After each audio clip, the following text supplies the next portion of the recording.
Student, आज की इस वीडियो में हम लोग जयशंकर प्रसाद का जीवन परिचय देखेंगे, साहित्यिक परिचय देखेंगे और इनके कुछ प्रमुख कृतियां हैं उनको देखेंगे। तो अगर आप बोर्ड एग्जाम 2024 देने वाले हैं तो आज की ये वीडियो आप सभी के लिए बहुत ही ज़्यादा हेल्पफुल होने वाली है। तो आपके साथ जितने भी दोस्त आपके तैयारी कर रहे हैं 2024 की, उन तक ये वीडियो ज़रूर शेयर करिएगा। जो भी आपके भाई बहन हो या फिर यार दोस्त हो, उन तक ये वीडियो ज़रूर शेयर करिएगा, क्योंकि इस वीडियो को देखने के बाद आपका 5 नंबर बिल्कुल फिक्स हो जाएगा आपके बोर्ड एग्जाम 2024 के लिए। तो जैसे जैसे मैं आपको बताऊँगा सेम उसी तरीके से आप लिखेंगे तो एग्जामिनर एक भी मार्क्स आपके नहीं काटेगा। कई बार आप क्वेश्चन लिख करके आते हैं, आप फुल मार्क्स का लिख करके आते हैं, आपको जीवन परिचय आता रहता है, आप लिख कर भी आते हैं, लेकिन वो 5 नंबर का क्वेश्चन होता है तो एग्जामिनर आपको 3 नंबर 4 नंबर ऐसे ही देता है, फुल मार्क्स बहुत ही कम दिए जाते हैं। तो इस तरीके से मैं आपको बता रहा हूँ, अगर आप जैसे मैं आपको बता रहा हूँ उस तरीके से आप लिखेंगे तो एग्जामिनर एक भी मार्क्स आपके नहीं काटेगा। 5 नंबर का होता है तो 5 नंबर ही आपको दिया जाएगा, ठीक है।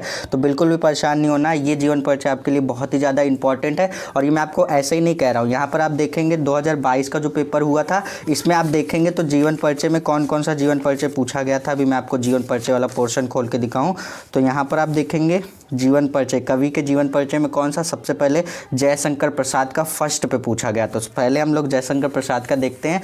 तो यहाँ पर मैंने जैसे लिखा हुआ है सेम इसी तरीके से आप स्टेप बाय स्टेप करते हुए लिख लीजिएगा, जैसे हेडिंग बता रहा हूँ। एक बात का ध्यान रखिएगा, यहाँ पर जो मैंने ये स्केच पेन का यूज़ किया हुआ, इसको बिल्कुल भी मत यूज़ करिएगा अपने बोर्ड एग्जाम में, भूल कर भी गलती ये मत करिएगा, क्योंकि आपका बोर्ड एग्जाम में मार्क्स आपके काट लिए जाएंगे, ठीक है। इन सभी पेन का जो ये येलो कलर से रेड कलर से आपको हाईलाइट दिख रहा है, इस तरीके से बिल्कुल भी नहीं करना है। हाईलाइट करना है तो आपको सिर्फ और सिर्फ एक तरीके से करना है, आपको ब्लैक और ब्लू पेन का ही यूज़ करना है। और हाईलाइट करना भी है तो आपने ब्लैक पेन से लिखा है तो उसके नीचे आप ब्लैक पेन से वो जैसे लाइन नहीं करते इस तरीके से स्केल से, तो आप इस तरीके से ही कर सकते हो। इसके अलावा कोई और ऑप्शन नहीं है। आप ये मत सोच लेना कि मैं हाईलाइटर चला दूंगा या फिर इस तरीके से सर ने कर रखा है तो मैं भी कर दूंगा। मैं आपको पहले ही अलर्ट कर रहा हूँ, ये करके आओगे तो आपके डेफिनेटली मार्क्स कट जाएंगे और आपको एक भी नंबर नहीं मिलेगा, ठीक। तो सबसे पहले मैं बात करूँ जीवन परिचय जो आपका पूछा जाता है, उसकी अधिकतम शब्द सीमा 80 वर्ड होती है। तो मैं आपको उतना ही बताऊंगा जितना कि काम का है, ठीक है। बहुत ज़्यादा लंबा खींचने की जरूरत नहीं है। 5 नंबर का क्वेश्चन है, हमारे पास और भी क्वेश्चन होते हैं। तो बोर्ड एग्जाम में टाइम मैनेजमेंट बहुत ही ज़्यादा ज़रूरी होता है। हम एक ही क्वेश्चन पर ज़्यादा टाइम दे देंगे तो हमारे और भी क्वेश्चन अटक जाएंगे। तो अधिकतम शब्द सीमा जब 80 वर्ड ही बोला गया तो हम इतना ही लिखेंगे, बहुत होगा 100 और 80 के बीच में हम लोग लिख देंगे, इतना ही मोर देन इनफ होगा। तो मैं आपको उसी तरीके से बताने वाला हूँ, सेम एग्जैक्ट इसी तरीके से लिख लीजिए, आपको फुल में से फुल मार्क्स मिल जाएंगे। तो जयशंकर प्रसाद के जीवन परिचय में सबसे पहले आपको लिखना इस तरीके से हेडिंग डालेंगे आप जयशंकर प्रसाद, और स्टेप बाय स्टेप मैं आपको पढ़ते हुए बताता हूँ कैसे कैसे आपको बोर्ड एग्जाम में लिख के आना है। तो सबसे पहले मैं आपको बता दूं, जीवन परिचय में बहुत ज़्यादा लंबा खींचने की ज़रूरत नहीं है। एग्जामिनर 2 लाइन पढ़ के ही समझ जाएगा कि आपको आता है कि नहीं। तो सबसे पहले आपको पता होना चाहिए उनका जन्म कब हुआ था, जन्म स्थान कब था, कौन सा था, और उनके माता पिता का क्या नाम था। ये बेसिक चीज़ें आपको सिर्फ पता होनी चाहिए। तो एग्जामिनर उतने से ही आपको जज कर लेगा कि इस बच्चे को आता है या नहीं आता है। जैसे मैंने यहाँ पर बहुत ज़्यादा तो नहीं, बस बेसिक चीज़ें लिखी हुई है। जैसे यहाँ पर लिखा हुआ छायावादी युग के प्रवर्तक महाकवि जयशंकर प्रसाद का जन्म काशी के एक परिवार में सन 1889 ईस्वी में हुआ था। इनके पिता का नाम देवी प्रसाद था। ये तंबाकू के एक प्रसिद्ध व्यापारी थे। बचपन में ही इनके पिता और बड़े भाई की मृत्यु हो गई थी। उसके बाद आपको लास्ट लाइन लिखनी है सन 1937 ईस्वी में। देखो ये जन्म जरूर याद रखा करो कब हुआ था और जन्म कब हुआ था। ये जन्म इनका 1889 ईस्वी में हुआ था और यहाँ पे मृत्यु उनकी 1937 ईस्वी में हुई थी, ठीक है। उसके बाद लास्ट लाइन आपको लिखना, सन 1937 ईस्वी में अल्प अवस्था में ही क्षय रोग से ग्रस्त होकर स्वर्ग सुधार गए, या फिर उनकी मृत्यु हो गई। आप अपने लैंग्वेज में लिख सकते हो। देखो मैंने ज़्यादा कुछ नहीं लिखा है, आपको सिर्फ बेसिक जानकारी दी। जयशंकर प्रसाद काशी में जन्म हुआ था, 1889 ईस्वी में हुआ था। इनके पिता का नाम देवी प्रसाद था। इनके बड़े भाई और इनके पिता का मृत्यु हो जाता है और इनका भी मृत्यु कब होता है, 1937 ईस्वी में। इतना चीज़ें लिखना है हमें। यहाँ पर देखो आप जीवन परिचय ही सिर्फ आपको लिखते ही लिखते कितने सारे वर्ड आपने कवर कर लिए हैं। अब उसी तरीके से आप नेक्स्ट चीज़ देखोगे, यहाँ पर उनका साहित्यिक परिचय। तो यहाँ पे आपको नेक्स्ट हेडिंग डालनी है साहित्यिक परिचय। तो साहित्यिक परिचय में भी आपको ज़्यादा कुछ लिखने की ज़रूरत नहीं है। मैं जैसे बता रहा हूँ आपको सेम इसी तरीके से आपको लिख करके आना है। साहित्यिक परिचय हेडिंग डालेंगे। देखो हेडिंग डालना बहुत ज़्यादा ज़रूरी है। पहला हेडिंग डालेंगे आप जीवन परिचय। जीवन परिचय जिसका भी लिखेंगे आप पूरा लिखिएगा हेडिंग जयशंकर प्रसाद का जीवन परिचय, ठीक है। कॉपी लिखने पर भी वीडियो आने वाली है, जल्द से जल्द मैं आपको बताऊँगा कि बोर्ड एग्जाम की कॉपी मैं ले आया हूँ। उसमें मैं आपको बताऊँगा कि कैसे कैसे आपको सारे सब्जेक्ट का बताऊँगा, Hindi, English, physics, chemistry, math, biology, सारे सब्जेक्ट का बताऊंगा कि आपके बोर्ड एग्जाम में आपको कॉपी कैसे लिखनी है। आपको एकदम मिनिमम कट्स रखने हैं और आपको बहुत ही कम गलती रखनी है, जिससे कि आपको एग्जामिनर खुश होकर के आपको सारे फुल में से फुल मार्क्स देता चला जाएगा। ठीक है, तो पहली हेडिंग हम लोग जीवन परिचय की डालेंगे और सेकेंड हेडिंग हम लोग को डालना है साहित्यिक परिचय की। ठीक है, साहित्यिक परिचय हेडिंग डालते हुए हम लोग लिखेंगे, देखो जैसे लिखाया मैं सेम उसी तरीके से लिख लेना, एग्जामिनर का बाप भी एक नंबर आपका नहीं काटने वाला है। ठीक है, यहाँ पर मैंने साहित्यिक परिचय में लिखा हुआ है श्री जयशंकर प्रसाद छायावाद के प्रवर्तक, उन्नायक और प्रतिनिधि कवि होने के साथ साथ युग प्रवर्तक, नाटककार, कथाकार और उपन्यासकार भी थे।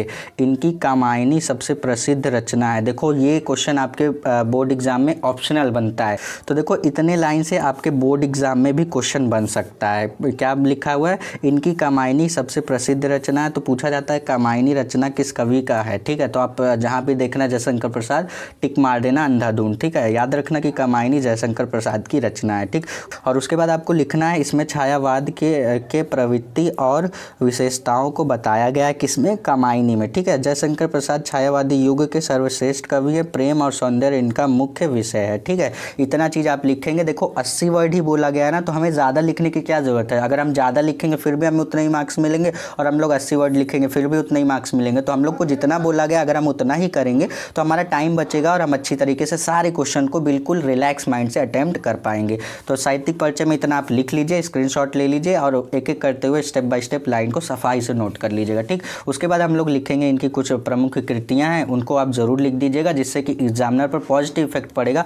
उसको समझ में आ जाएगा कि बच्चे को आता था, इसने बिल्कुल सही कर रखा है। आपको लिखना है पहले कृतियां हेडिंग डालने के बाद इसमें एक लाइन लिख दीजिएगा, इनकी प्रमुख कृतियां निम्नलिखित है।